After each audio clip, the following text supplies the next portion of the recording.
Hi, everybody. How are you guys today? Feeling goofy? Wanted to do a fun couple of things. Hi, welcome to Acting from All Angles. I am Julianne Lichty, and I am the creator of Actors in Action Professional Acting Conservatory. Today, we are going to be talking about the actor and the side job.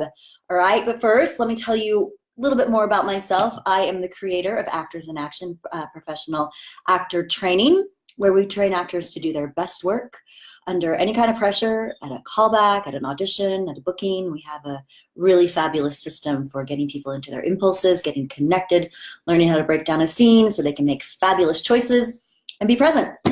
That's what we do. So today, for Acting from All Angles, I've printed up these cool little charts to help visual aids. So we go over the A, B, C, D, E, F's of acting, there's six things, that 6 keys to success in acting as far as the business goes, well, just in general. So today we are on F, which is financial fitness. Huh? Pretty nice, all these aids, these visual aids. I cracked myself up, so I hope I crack you guys up too. All right, so we're gonna be talking about what do you do to make money while you're pursuing your acting career, which I think is hugely, hugely important. In fact, I've probably known more actors that haven't been able to be successful because of this very thing. They're super talented, they are trained well, they are in touch with themselves, blah, blah, blah. They even have great connections, but they can't support themselves without having a job that takes too much time away from being open to acting. So I know for me, for one, I was that way when I was in New York and I had this big agent and I was going out for everything.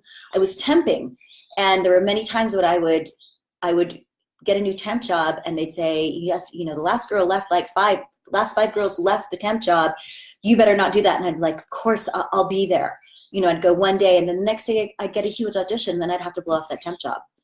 And so I was just burning bridges left and right at temp agencies. And so we're going to talk about what you can do to help support yourself while you are becoming a full-time actor. Biggest thing you need to do is, honestly, you cannot work 9 to 5. Can't work 9 to 5 if you're going to be an actor unless you have a super flexible boss or flexible schedule. And so especially if you're in a major market, because if you're in a major market, hopefully you're auditioning all the time.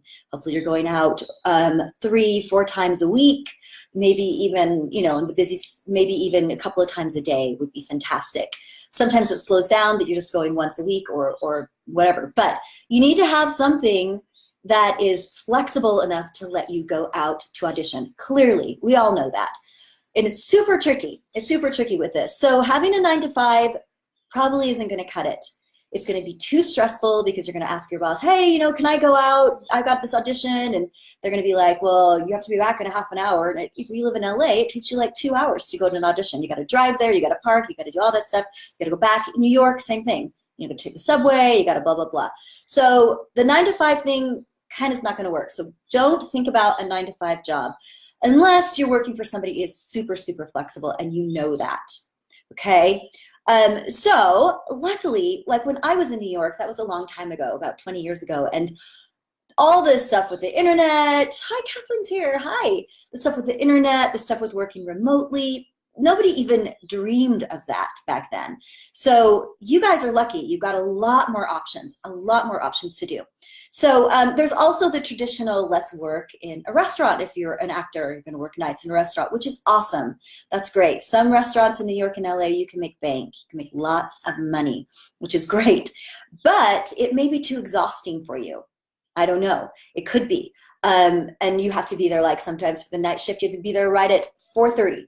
To do that. Maybe auditions are at 6. So again, you're going to need some flexibility. I know I worked as a waiter in LA for a while at this really awesome restaurant, and it was so exhausting. I couldn't get up to get all my stuff together, and I certainly couldn't prep for auditions and all that kind of stuff. So if you're have a lot of stamina and you're a good waiter, that's a great way to go. That's awesome. If not, let's think about other things. Okay, so I want you to think about, what are you good at outside of acting? What are your skills? Are you really good at, I don't know, do you code? Or could you learn to code? Are you really good at organizing things? You could be an organizer. Are you good at planning events. You could totally be an event planner. There's lots of things you can do. You need to think about finding some sort of work that you can create your own schedule. So they have Uber now, Uber and Lyft drivers. That I've never done those, but I know people who have. Those seem like they'd be nice and flexible. That's like really great. You go Uber, you do Lyft, you have an audition, you drive somebody close to where your audition is, you drop them off, you go audition. That would be great. So you need to do something like that. There's also like Instacart. There's Amazon delivering packages. There's lots of different things. I know there's different kinds of flexibility within that, but you got to figure out how to do that and what your skills are.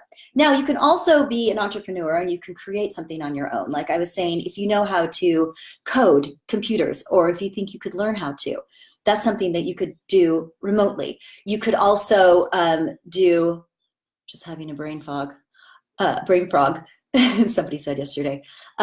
You could also do, I can't remember what, there was something else. There are other things, there's other skills like that if you know how to do them, you can do them outside. Oh yeah, like making websites.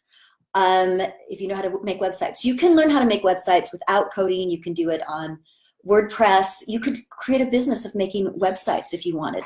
There's so many niches out there that you can find. The thing is you need to start thinking about now, what can I do? So if you're in a 9-to-5 and you're just like, I can't even audition, I'm just too tired, it's too difficult. Start thinking, what could I do to work on my own schedule and maybe work from home, or at least part-time work from home from your own schedule. So start brainstorming, start thinking about this market nowadays. There's so many things you can do. Okay, so, and if you're like just too exhausted working at a restaurant, start thinking about that. What can I do? What skills do I have? I know some people that do organizing. They go around and they organize people's houses, or they declutter. There's lots of different things. Yes, you're gonna have to put some time into building up a business, but you could keep your 9-to-5 or your waiting job or whatever job it is you have now while you're building up this other job. So the ideal job for an actor is something that they can schedule themselves, something that they find enjoyable, they love it, and something that makes enough money. So that's another thing. I mean, why do we talk about financial fitness in the ABCES of acting? Because it's huge, it's so important. If you go to LA, if you are in New York, if you're in a major market, if you're in Atlanta, and you can't pay the bills, how can you focus on bringing yourself to your auditions or to your work? It's really impossible. Okay, so that's my recommendation for that. There's this great book that is called Acting from All Angles. I'm kidding, I haven't written that book yet. That's not a book, it's a show. It's called The 4-Hour Workweek by Tim, I forgot his last name, by Timmy Tim. I'll come up here in 1 second. The 4-Hour Workweek, and I can't remember who it's by. Anyway, a delightful young man who wrote this. And in it, he talks about the market, how everything's changed, and how we don't have to just work for a person, we can work for ourselves. Or one big thing he talks about is getting your boss to let you work remotely, which is a really great idea. So if you work in an office, or you work in something that you feel like you could be doing some work from home, start exploring that. Start exploring, what could I do from home? I have a student that moved to LA, and she worked in a lawyer's office here in Salt Lake, and they just loved her and they think she's great and blah, blah, blah, blah, blah. And she worked it out that she works part-time remotely for them. And so she's already making pretty good money. She does a few other things to supplement, but she's got enough money to have her own apartment and to live in LA and to not have any financial stress. So think about the job you have, get creative. Is there any way that you can work remotely from there? Even if you start just like 1 day a week, say to your boss, hey, could I start working out this? If you read this book, he'll tell you exactly how to finagle that so that you are working more from home and have more of a flexible schedule. Trying to think what else I have to say about that. Hopefully this is helpful. It's tricky. I just wanted to bring up the subject because it's a tricky thing. Like I said, I think it's one of the hardest things that actors have to deal with. So read that book, it's really great, and start thinking outside the box. Start thinking, what can I do to bring in money and still have enough time to work on my acting? And that's another thing, is figuring out how much time do you need. Ideally, if an actor can structure their life so that when they get an audition, everything can be put on hold and they can focus on that audition and get off book and do all the work on it. That's the best kind of system that you can get. In fact, I think it's a high priority to figure out how to get that in your life. So boom, auditions come first when they come. Because if we don't audition, we're not going to work necessarily. Well, people are writing stuff for people, and you can write stuff for yourself, darn it. So, but that's our job interview, auditions, job interviews. Hope this helped. Let me know in the comments if you have any other questions too. Next week, let's talk about next week before we get back into our funky, fun music to end the show. Next week, we're going to be on, here's my visual aid, A, which is appearance. Appearance, business, craft, determination, emotional fitness, financial fitness. We're going to be on appearance next week, and we're going to talk about dressing for success and how that can help you in your life and in your audition work and in your bookings and everything. Okay? All right. Over and out, guys. Thank you so much for watching. You're just darlings, every one of you. And I'm looking for my music. And so, you know, if you have any questions, you just let me know. I can't find my music. Dag nabbit. Where did it go? Oh, I hate it when that happens. Okay. Aw, snap. I've got too many things up is the problem. Okay, well, I won't continue blabbing. Thanks for watching. We will see you next week on Acting from All Angles. All right.